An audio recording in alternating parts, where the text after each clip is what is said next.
Deuxième partie de ce chapitre, interférence, donc interférence entre deux ondes et application au principe de la lecture optique. Lecture par exemple de supports type CD, Blu-ray. Donc au cours de l'activité expérimentale, on a pu voir un nouveau phénomène, donc le phénomène d'interférence. Après avoir observé la diffraction qu'on trouve ici, on a ce nouveau phénomène d'interférence, observé ici avec 4 lasers de longueur d'onde différentes, un laser bleu, vert et 2 lasers rouges. Donc on avait pu illustrer ce phénomène en observant la propagation de 2 ondes mécaniques sur un ondoscope. Donc ces ondes se croisent, interfèrent. On va tout de suite, pour gagner un petit peu de temps, observer le phénomène à partir d'une simulation. Donc on peut perturber le milieu à gauche, donc une onde se propage le long ici de la corde, perturber le milieu à gauche et à droite, et donc lorsque les ondes se croisent, elles interfèrent, et la propagation se poursuit sans qu'elle ait été perturbée. Au niveau du croisement, on a un phénomène d'interférence, pendant lequel les amplitudes des ondes s'additionnent. Donc on a illustré plus précisément ce phénomène pour les ondes lumineuses à l'aide de cette simulation. Une onde est issue de la source S1, une seconde onde issue de la source S2. Ces deux ondes sont en phase, c'est-à-dire qu'on a des maximums, elles sont émises avec des maximums qui coïncident et des minimums qui coïncident, etc. Si la distance parcourue par l'onde pour aller de S1 à P sur l'écran et de S2 pour aller sur l'écran est la même, alors les ondes vont arriver en phase au niveau du point P et les amplitudes vont s'additionner. On aura un maximum de lumière. C'est ce qui est illustré ici, l'amplitude de l'onde 1 et de l'onde 2 sont en phase, on a une somme qui est un maximum, donc une intensité lumineuse maximale, au niveau du point P. Si on regarde ce qui se passe à un autre endroit sur l'écran, on se rend compte que la différence de marche, la différence de chemin parcouru par l'onde issue de S1 pour aller en P par rapport au chemin parcouru par l'onde issue de S2 pour aller en P, on a cette fois une différence de chemin parcouru.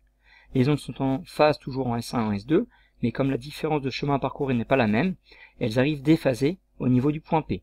C'est ce qu'on voit ici, lorsque S1 a un maximum, S2 n'est pas à son maximum. C'est ce qu'on voit aussi sur cette illustration.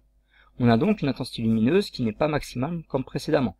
Et si on se déplace le long de l'écran, on a des intensités lumineuses qui varient, parce que les différences de marge varient et parce que les ondes se retrouvent déphasées. Arrive un point particulier où les ondes sont au niveau du point P en opposition de phase. On a alors un maximum qui s'additionne avec un minimum, et donc une intensité lumineuse correspondante qui est nulle. Et puis si on continue à se déplacer, on a à nouveau une des ondes qui se retrouvent en phase. Donc ce qu'on voit, c'est que à chaque fois que la différence de marche, donc la différence de chemin parcouru par l'onde issue de S1 par rapport à l'onde issue de S2 pour aller en P varie d'une longueur d'onde, on se retrouve avec une situation dans laquelle les ondes se retrouvent à nouveau en phase. Donc différence de marche nulle au centre de l'écran, onde en phase, onde déphasée, puis onde à nouveau en phase, la différence de marche est égale à une longueur d'onde, puis les ondes se retrouvent à nouveau déphasées, une longueur d'onde plus une demi-longueur d'onde, puis à nouveau en phase, etc. On va donc pouvoir noter la synthèse dans le cours. Une petite synthèse. Lorsque deux ondes de même fréquence gardant un déphasage constant, donc on dit que ces ondes sont cohérentes et que ces ondes sont de même nature, donc de même nature, c'est-à-dire que ce sont des ondes électromagnétiques, deux ondes électromagnétiques ou deux ondes mécaniques, donc lorsque deux ondes de même fréquence gardant un déphasage constant et de même nature se superposent, l'amplitude de l'onde résultante varie dans l'espace. C'est ce qu'on appelle le phénomène d'interférence. On considère deux sources cohérentes, donc qui émettent des ondes au point S1 et S2, c'est ce qu'on vient de voir. En fonction de la différence de parcours jusqu'au point P sur l'écran, qu'on appelle différence de marche et que l'on note delta, les ondes vont interférer de différentes manières. Donc si on reprend un schéma pour illustrer la situation, on a un faisceau laser qu'on sépare en deux sources S1 et S2 pour avoir des sources cohérentes. Le chemin parcouru entre S1P et entre S2P, on a deux distances différentes. On définit donc la différence de marche comme étant égale à la différence entre S2P et S1P. Et donc compte tenu de cette différence de marche, on va avoir des interférences qui seront constructives, destructives ou entre les deux, en fonction de cette différence de marche et donc en fonction de l'endroit où l'on se situe sur l'écran. On a donc montré que les ondes peuvent interférer de différentes manières, notamment deux cas particuliers. On aura des interférences constructives si on a une différence de marge qui est égale à un nombre de fois entier la longueur d'onde. Et on aura des interférences destructives si la différence de marge est égale à k plus 1/2 fois la longueur d'onde. Interférence constructive si les ondes arrivent en phase au niveau du point P. Interférence destructive si les ondes sont en opposition de phase au niveau du point P. Et tous les autres cas, sur la majorité, ne sont pas ces deux cas particuliers. Constructive, onde en phase, destructive, onde en opposition de phase. Mathématiquement, une différence de marge égale à k fois lambda pour des interférences constructives et k plus 1/2 fois lambda pour des interférences destructives.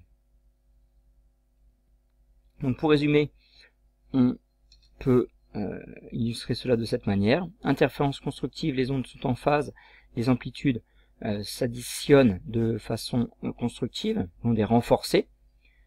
Décalage de k fois lambda, différence de marge de k fois lambda. Interférence destructive, onde en opposition de phase. L'onde en quelque sorte est annulée. L'intensité lumineuse est nulle. Donc voilà pour la synthèse de l'activité expérimentale. On a ensuite discuté du principe de la lecture optique. Donc je vous laisse reprendre de l'animation qui est sur SPC Corneille.